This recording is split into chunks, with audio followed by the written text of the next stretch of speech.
How to keep the lines of communication open. Starting a relationship can be the easiest part, but being able to maintain it is what will make it healthy and long-lasting. The key ingredient to maintaining that relationship is by keeping the lines of communication open. Here are some ways that you can continue connecting to your partner. Share your thoughts and feelings with each other without making the other person feel stupid for what they're feeling.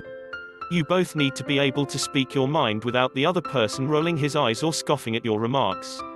Support is needed in order to keep sharing what's going on with each other. Once that support is gone, the lines of communication will instantly close down. Reaffirm what it is you heard them say, and acknowledge that they have a right to their feelings. Talk out your differences. You and your partner won't always get along.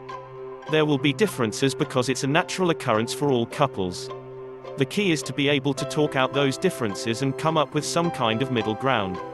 If one person wants one thing and the other person wants another, a compromise should be decided upon to meet each other halfway. Listen.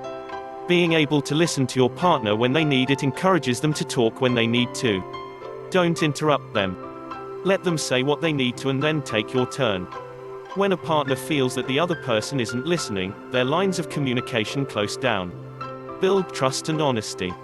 Tell your partner the truth about your feelings and avoid lying. Lies will only build on other lies, and will ultimately kill trust in a partnership completely. When there's no trust between two people, the relationship will suffer, and will more than likely end on a bad note. Take things seriously. If your partner brings up a concern they have, take it seriously. Don't brush it off as nonsense. If it's a concern for them, it needs to be worked out, so help support them in that matter.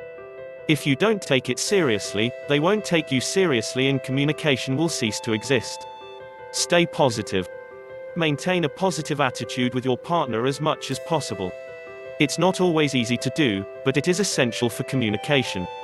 Negative attitudes lead to negative relationships, and there will be no communication in the end. A positive attitude encourages more communication, and allows a relationship to grow. Let things out. Don't keep thoughts or feelings bottled up inside you. If you do, your true feelings will come out in a torrent of anger, and the other person will be hurt. Maintaining these key points in your relationship can ensure that the lines of communication will stay open. You can grow a healthy relationship that will last a lifetime. Thanks for watching our video. Make sure you subscribe to receive more video related to healthy relationship, and many other everyday health and wellness. Don't forget to leave a comment, hit the like button, and share our video. Thank you so much for watching. Be safe, and stay healthy.